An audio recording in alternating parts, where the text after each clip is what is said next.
All right, in this video we are going to do a problem where we have a graph and we have a rectangle with a corner on that graph, and we are going to try to figure out where can we put what point on that graph, which is the corner of our rectangle, will give us the largest area. So let me read the problem first. A rectangle has one corner in quadrant 1 of the graph on the graph of y equals 8 minus x to the third. Another, that's this one in the upper right. Another is on the origin, that's down here in the lower left. A third is on the positive x-axis, and a fourth is on the positive, one is on the positive y-axis, that's right here, and the other is on the positive x-axis. And if we go to, I set this up in GeoGebra so you can see it. And so here's the basic idea. We can have all these different rectangles.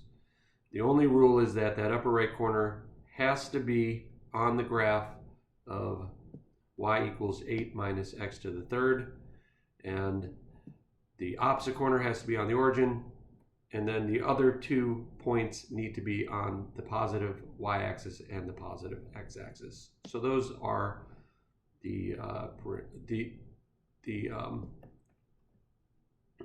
those are the parameters that we are dealing with. Now, as you move this around, I'll find the area of this. As you move this point around, you will see that the area gets bigger and smaller. So it gets as small as almost 0. It gets up to maybe around 7.5, 7.6. And it gets smaller and smaller. And our job is to figure out exactly where, for what x value is the area actually the biggest, and what is the area at when the rectangle is the largest. First thing we need to do is express the area of A of the rectangle as a function in x. So just to make sure that this is clear, this point right here, the x value will be our x value of our point, and the y value will just be f of x, where f of x is equal to, or I guess we could just do it like this, 8 minus x to the third, right?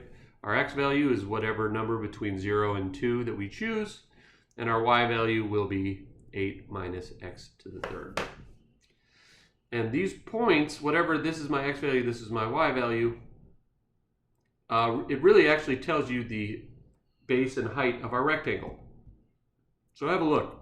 When we are at x equals, let's say, try to get as close to x equals 1 as possible. That would be about right here.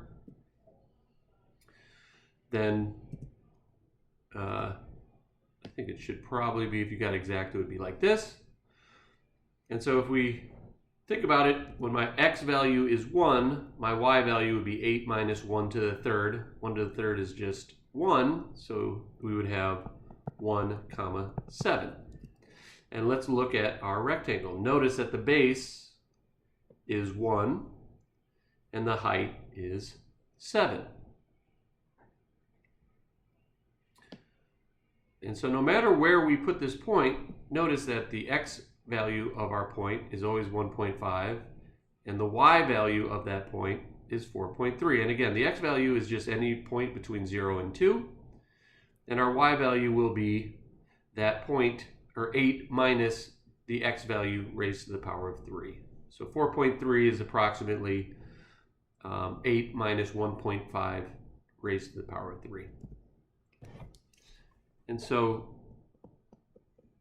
we know that the base will always be x, and the height will always be 8 minus x to the third.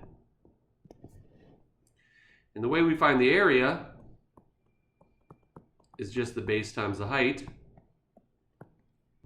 And again, our base is x, and our height is 8 minus x to the third. And we are done. We have expressed the area as a function in x. We know what x is. We can find the base. We can find the height. Multiply those two numbers together. We will get the area of our rectangle. What is the domain of AX? Well, again, we need the points. One of the points needs to be on the graph. One point needs to be on the origin. One point needs to be on the positive y-axis. The other point needs to be on the positive x-axis. So just taking a look, so far when we're in between these, between 0 and 2, those are all true.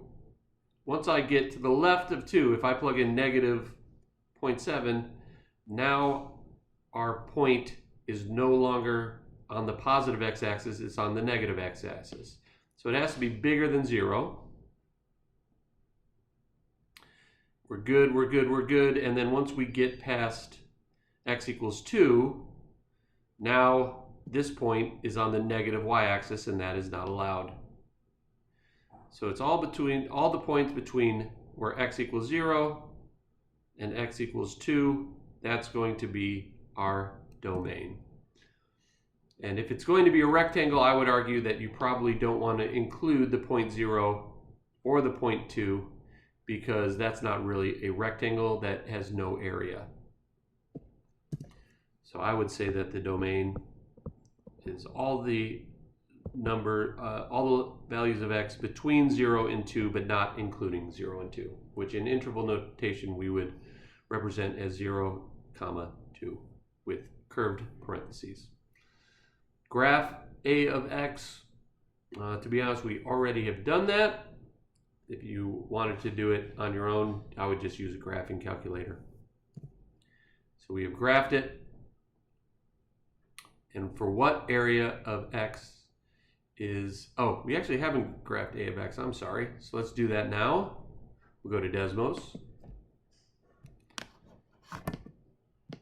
We graphed 8 minus x to the third, but we need to graph x times 8 minus x to the third. So let's do that now.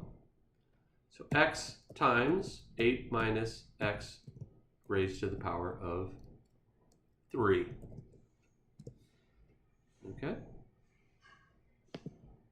And here we have our graph. And so we can find in Desmos the largest point, which is right at the very top. And we see that's about 7.55953. So here's our graph. If you wanted to get fancy with it in Desmos, you know what?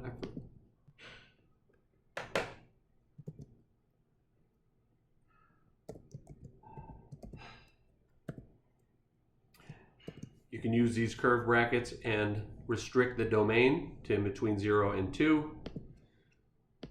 And we can just copy and paste this. Or if you weren't able to do that, you could of course just sketch the graph.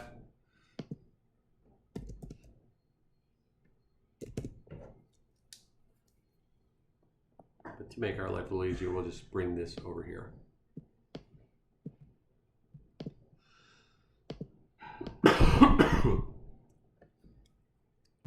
All right, next, let's find where the maximum happens. Our maximum happens right here.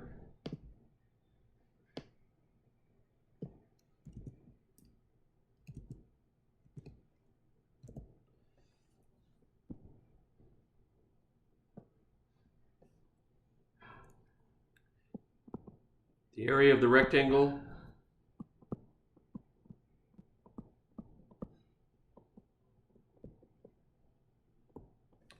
reaches its maximum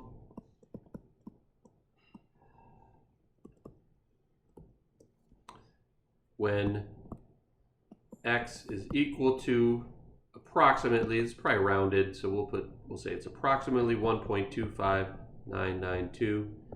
Its area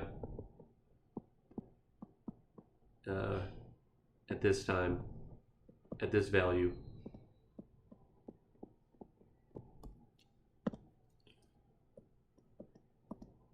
is 7.55953. approximately. All right, and that's that. We are done with that problem. Hope that was helpful. Hope you enjoyed the video, and we will see you in the next one.